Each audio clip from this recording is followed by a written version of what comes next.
Back welcome back. स्वागत है एक बार फिर से आपके अपने YouTube चैनल AMU क्लास के बाल विकास मनोविज्ञान सीटेट यूपी टेट जिसका नोटिफिकेशन और आवेदन आ चुका है, उसके आज के इस वीडियो में मित्रों आपको पता है कि यूपी यानी उत्तर प्रदेश में प्राइमरी टीचर और जूनियर के टीचर बनने के लिए आपको जो एलिजिबिलिटी रखी गई है वो रखी गई है आपकी बीटीसी और जिसको डीएलएड कहते हैं और बीएड जिसको एनसीटी ने जल्द ही शामिल किया था। और इसके अलावा आपको सीटेट और अपने राज्य का टेट यानी यूपी टेट या किसी भी राज्य से बिलोंग करते हो, उत्तराखंड से, पंजाब से, जहाँ से भी, वो टेट, उसके अलावा सीटेट पास करना आपको बेहद ज़रूरी है। और वो पेपर में 5 पैटर्न में कराता है जिसमें जो सीटेट है मित्रों, ये एक ऐसा हथियार है जो किसी भी राज्य में आपको अलाउ कर दिया जाएगा। तो ये सबसे इम्पॉर्टेंट मायने रखता है कि अगर आप इसको पास कर जाते हैं तो आप किसी भी राज्य में आवेदन कर सकते हैं प्राइमरी या जूनियर टीचर भर्ती के लिए। दोनों में से दोनों पास हो जाएंगे, यानी जूनियर और प्राइमरी दोनों, ठीक है। इसके अलावा इसमें जो सेटअप आते हैं वो आते हैं बाल विकास मनोविज्ञान के 30, गणित शिक्षण यानी गणित और गणित शिक्षण के लिए के 30, एनवायरमेंटल के 30, हिंदी के 30 और आप जो लैंग्वेज चुने होंगे उसके 30, यानी टोटल 5 से 150 क्वेश्चन में। लेकिन सीटेट इस बार सीबीटी का टेस्ट कराएगा, मतलब कंप्यूटर बेस्ड टेस्ट पेपर कराने वाला है। इसके पहले वो ऑफलाइन टेस्ट पेपर कराता था। तो अगर आप पहली मर्तबा हैं मेरे चैनल पे और आप भी तैयारी कर रहे हैं प्राइमरी और जूनियर की भर्ती के लिए, तो फटाफट जुड़ जाइए। ये चैनल आपको रोज़ाना 9:30 बजे देगा रात में सीटेट और यूपी टेट से संबंधित बाल विकास मनोविज्ञान, गणित शिक्षण और पर्यावरण के क्वेश्चन। इसके अलावा अगर कोई भी आपके पास सवाल हो तो मेरे सवाल का जवाब आपको मिलता जाएगा। कमेंट्स करिएगा, कोई भी सवाल हो जवाब आपको अगले वीडियो में मिलेगा। तो चलिए शुरू करते हैं आज का पहला क्वेश्चन बाल विकास मनोविज्ञान का इस वीडियो में। और क्वेश्चन पूछ रहा है, शिक्षा का अधिकार अधिनियम 2009 में लागू नहीं होता है। यानी शिक्षा का अधिकार अधिनियम 2009 जो लागू किया गया उसमें इसमें से क्या लागू नहीं होता है, ये पूछ रहा है। निःशक्त बच्चे, 6 से 14 वर्ष आयु के बच्चे, 14 से 18 वर्ष आयु के बच्चे या बच्चों की नियमित उपस्थिति, इनमें से क्या लागू नहीं होता है। तो मित्रों इसका राइट आंसर हो जाएगा सी, 14 से 18 वर्ष के आयु के बच्चों शिक्षा के अधिकार अधिनियम 2009 में लागू नहीं होता है। अगला प्रश्न देखिएगा क्या पूछ रहा है यदि आपकी कक्षा में एक बच्चा सी को डी और डी को सी लिखे तो वह किस रोग से पीड़ित है। ध्यान से समझिएगा, आप एक टीचर हैं और एक टीचर के रूप में आप देखते हैं कि आपके क्लास का एक बच्चा सी को डी लिख देता है और डी को सी लिख देता है, लिख रहा है, ठीक है। लिखे और पढ़े दोनों बात देखिए, लिखे और पढ़े मतलब उसे सी और डी में अंतर नहीं पता है, तो वो किस रोग से पीड़ित है। तो मित्रों वो पीड़ित है डिसलेक्सिया से, बी राइट आंसर, ठीक है। आइए अगला प्रश्न देखिएगा, पूछ रहा है आपसे, वर्तमान में निःशक्त बच्चे की शिक्षा के लिए कहा गया है। सबसे पहले तो ये जानिए कि निःशक्त बच्चा बोलते किसके हों। निःशक्त बच्चे उस वर्ग के बच्चे को कहते हैं जिस वर्ग में विकलांग बच्चे आते हैं। और विकलांग कैटेगरी आपको पता ही है कौन कौन सी विकलांग की कैटेगरी आती है। उसके अलावा जो है मित्रों नॉर्मल बच्चे भी उसमें आते हैं और विकलांग कैटेगरी के बच्चे भी आते हैं, उसी को निःशक्त बच्चा की कैटेगरी में रखा गया है। तो पूछ रहा है शिक्षा के लिए उसको वर्तमान में किस नाम से पुकारा जाता है इसमें से। तो मित्रों इस क्वेश्चन का राइट आंसर हो जाएगा ए, समावेशी शिक्षा। समावेशी शिक्षा वो शिक्षा है जिसमें किसी भी वर्ग का बालक शामिल हो सकता है शिक्षा के लिए, इसलिए उसका नाम समावेशी शिक्षा लिखा गया है, जिसमें नॉर्मल से लेके विकलांग कैटेगरी का भी बच्चा साथ में जो है एजुकेशन प्राप्त करेगा, शिक्षा ग्रहण करेगा, ठीक है। आइए अगला प्रश्न देखिए जरा। इसमें क्वेश्चन पूछ रहा है आपसे, राष्ट्रीय पाठचर्या की रूपरेखा 2005 यानी एनसीएफ 2005 के अनुसार गणित शिक्षण का जो मुख्य उद्देश्य है, मुख्य वो क्या है, ठीक है। यानी एनसीएफ 2005 ने गणित शिक्षण का मुख्य उद्देश्य इन चारों में से क्या माना, ये पूछ रहा है आपका क्वेश्चन। बच्चों को अंकगणित का ज्ञान देना माना, बच्चों में गणित के प्रति रुचि पैदा करना माना, बच्चों में तार्किक चिंतन तथा समस्या समाधान की योग्यता का विकास करना माना, या बच्चों में संवेगात्मक विकास करना माना। तो क्या माना इन चारों में से एनसीएफ ने? तो चौथे क्वेश्चन का राइट आंसर होगा आपका सी, बच्चों में तार्किक चिंतन और समस्या समाधान की योग्यता का विकास करना गणित शिक्षण का मुख्य उद्देश्य है एनसीएफ 2005 के अनुसार। ठीक है, और यकीन मानिए बाल विकास मनोविज्ञान अपने आप में बहुत ही बेहतरीन क्वेश्चन होता है, और अक्सर इसमें बच्चे जो है मात खा जाते हैं, और 30 क्वेश्चन तो आते हैं लेकिन 10 प्लस में जाते जाते 10 तक जो है उनकी जो है गलतियां हो जाती हैं बहुत सारी। लेकिन मेरे वीडियो को अगर आप जुड़े हैं तो यकीन मानिए कि आप ये मान के चलिए कि आप 20 के करीब जाके टच करते रहेंगे, ये मेरी गारंटी है। आइए, क्वेश्चन नंबर 5 पूछ रहा है एनसीटीई का पूर्ण रूप क्या है, यानी फुल फॉर्म क्या है, जो आप कहते हैं, आपने सुना होगा कि क्या ये विद्यालय एनसीटी से मान्यता प्राप्त है, क्या ये यूजीसी से मान्यता प्राप्त है, एनसीटी ने इसको मान्यता दी है, मतलब एनसीटी का फुल फॉर्म क्या होता है, ये पूछ रहा है। तो मित्रों, एनसीटीई का जो फुल फॉर्म होता है वो आपका होता है national council of teacher education. ठीक है, national council of teacher education. आगे बढ़िए, अगले प्रश्न को देख लीजिए। तो अगला प्रश्न आपसे पूछ रहा है, थोड़ा बड़ा दिख रहा है इसलिए छोटा कर देते हैं, विकल्प पूरा दिखाई देना चाहिए। हाँ, देखिए क्वेश्चन क्या कह रहा है मित्रों, निम्न में से कौन सी मानसिक मंदता की विशेषता नहीं है, ध्यान दीजिएगा, मानसिक मंदता। ठीक है, मानसिक मंदता की विशेषता इनमें से कौन सी नहीं है इन चारों विकल्पों में से। यानी आईक्यू लेवल अगर बच्चे का 25 से 70 के मध्य हो तो क्या वो मानसिक मंदता की विशेषता नहीं है। धीमी गति से सीखना और दैनिक जीवन की क्रियाओं को नहीं कर पाना, क्या इस बच्चे की मानसिक विशेषता नहीं है। वातावरण के साथ अनुकूलन में कठिनाई उसको हो रहा है तो क्या ये विशेषता नहीं है। या अंतः व्यक्ति संबंधों का कमज़ोर होना। तो मित्रों, इस क्वेश्चन का राइट आंसर हो जाएगा डी, अंतः व्यक्तित्व संबंधों का जो कमज़ोर होना वो जो है मानसिक मंदता की विशेषता नहीं है, बाकी ये तीनों हैं। ठीक है, चलिए आगे बढ़िए। अगले प्रश्न को देखिए, आपसे क्या पूछ रहा है। पूछ रहा है निःशक्त बालकों की शिक्षा के लिए, देखिएगा ये है बीच में टाइप हो गया है। पूछ रहा है निःशक्त बालकों की शिक्षा के लिए प्रावधान किया जा सकता है।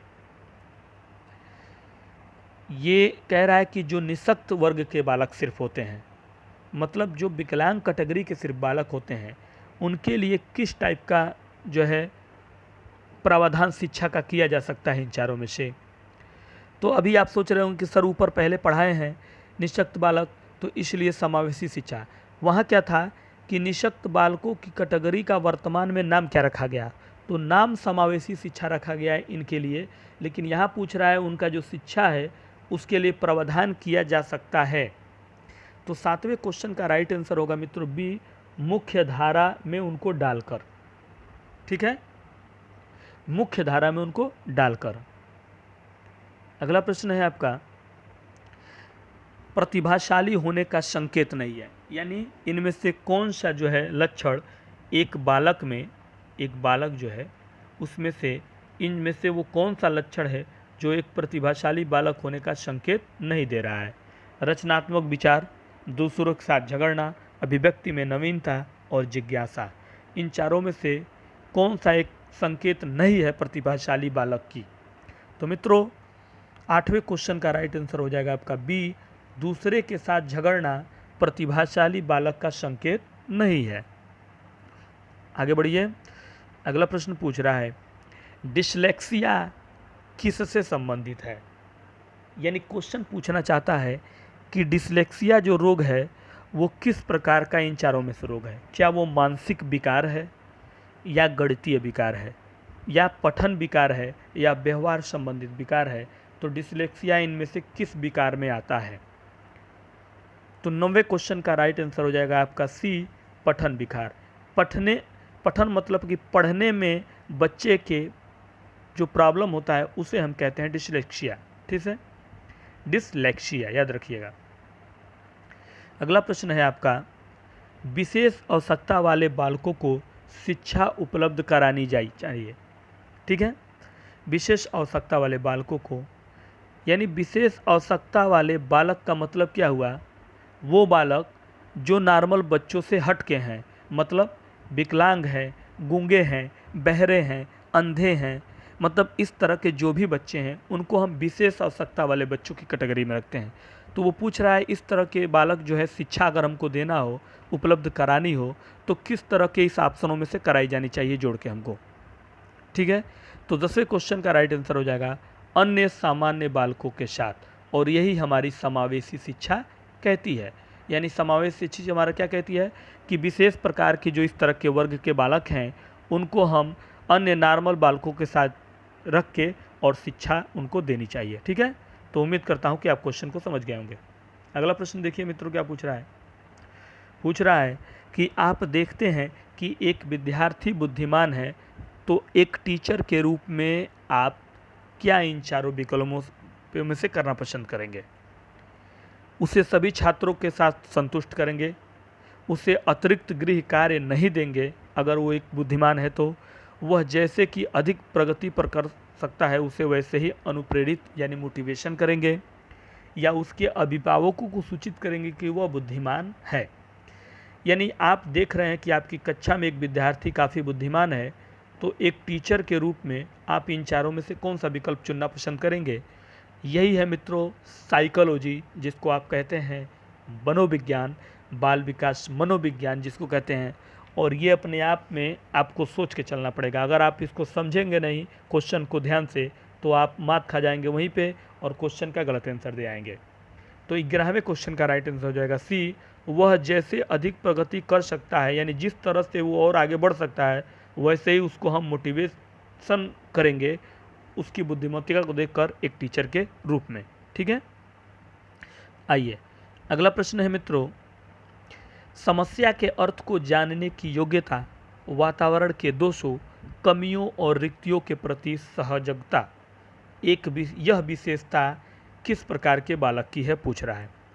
समस्या के अर्थ को जानने की योग्यता, यानी अगर कोई समस्या है तो उसको जानने की योग्यता, वातावरण के दोषों और उसकी कमियों और रिक्तियों के प्रति सहजता, ये जो विशेषता है किस वर्ग के बालक में आता है? प्रतिभाशाली बालक की ये विशेषता है, सामान्य बालक की है, सृजनशील बालक की है, या इनमें से किसी भी की नहीं है?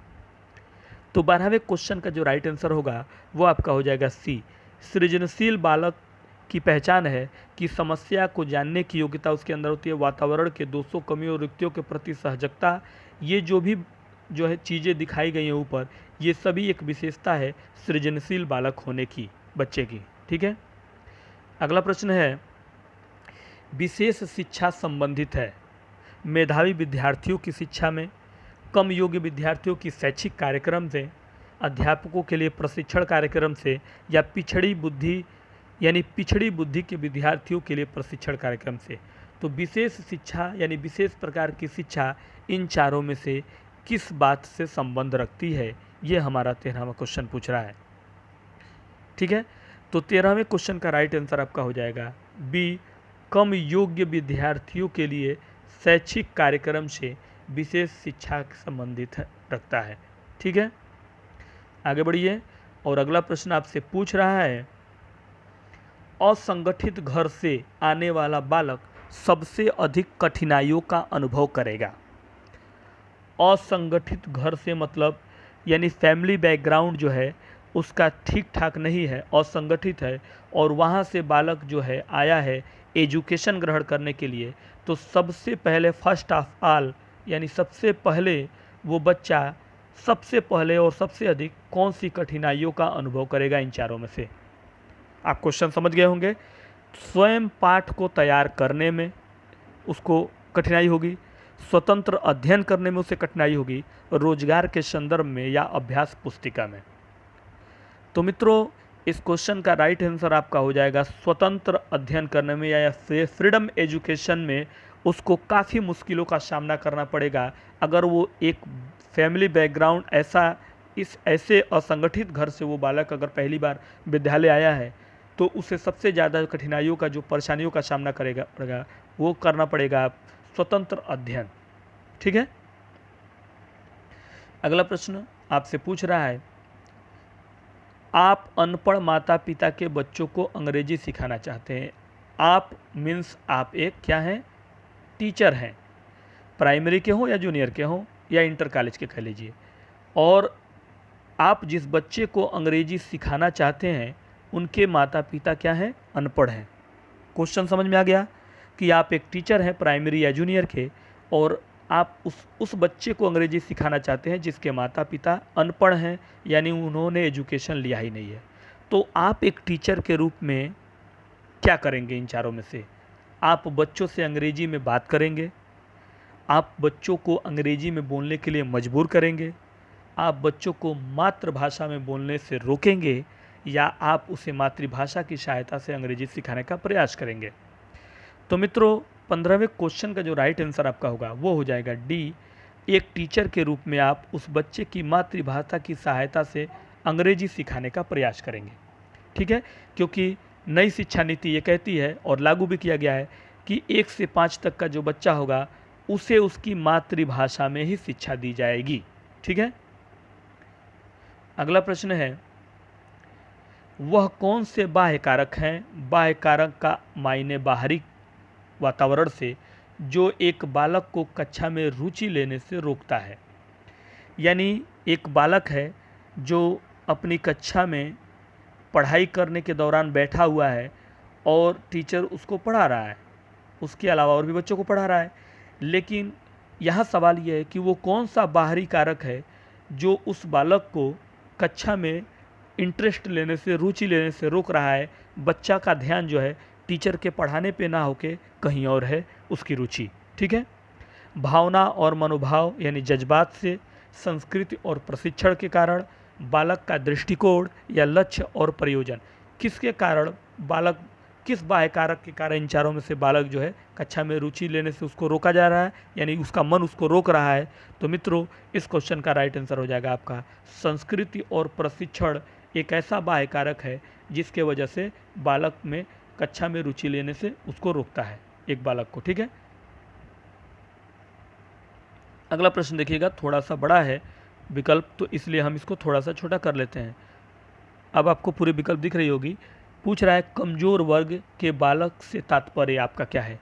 यानी जो कमज़ोर वर्ग का, वीक सेक्शन का जो बालक होता है उससे उसका तात्पर्य क्या हुआ, उसका अर्थ क्या होता है कि कमज़ोर वर्ग का बालक का मायने अर्थ क्या होता है?